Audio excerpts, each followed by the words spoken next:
week. I want to bring in Aniseh Bassiri Tabrizi. She follows Iran for the Royal United Services Institute for Defence and Security Studies. There's an awful lot to unpack here. Let's start off with Sullivan's news, Jake Sullivan's news. What do we know about any drones that are headed for Russia from Iran and the size and scope of Iran's drone industry? Thank you for having me, Becky. Obviously, this is a very important question to ask.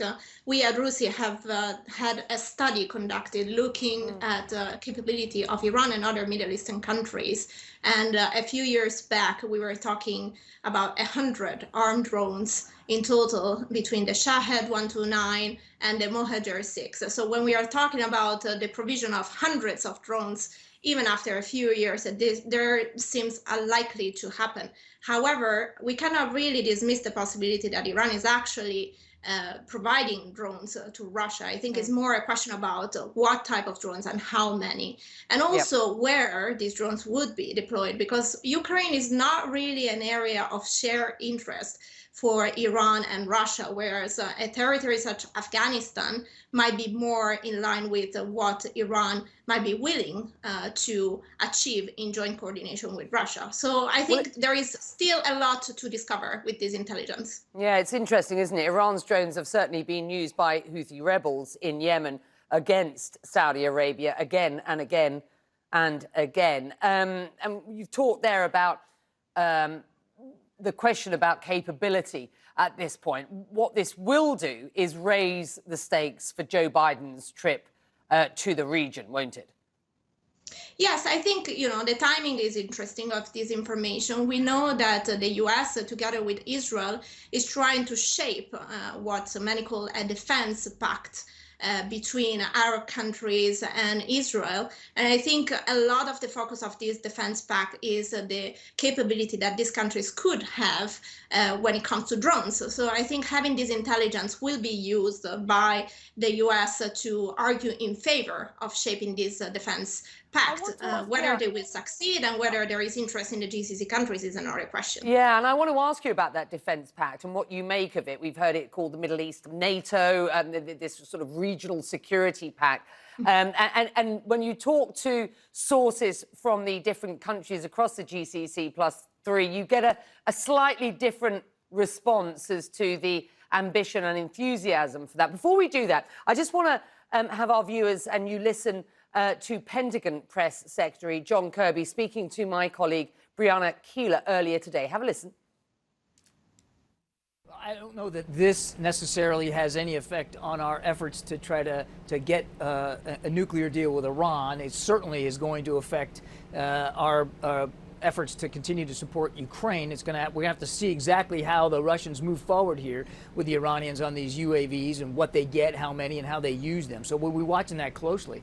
I do want to add, though, Brianna, that we continue to want to see a nuclear deal that takes Iran's nuclear ambitions, at least nuclear weapons ambitions, off the table. And there is a deal. There's a deal actually on the table. The onus is on Iran now to accept it. Iran continues to isolate themselves from the international community. Iran continues to pursue these kinds of ambitions, and Iran continues their destabilizing activity in the region. Another reason why this trip that the president's leaving on tonight to Israel and to Saudi Arabia is so important. That nuclear deal is on the table. We know that. It's on the table in Vienna. The Americans want back in to the JCPOA. The Iranians, the holdouts at present. But it's this wider, more robust ambition, the malign activity of the Iranians around the region, which is clearly going to be incredibly important to the Biden administration as they meet these key stakeholders around the Middle East, Israel, the Saudis, and the other Arab leaders. I just wonder how you think this whole Iran-Russia drone story might impact negotiations on this nuclear deal, in your view.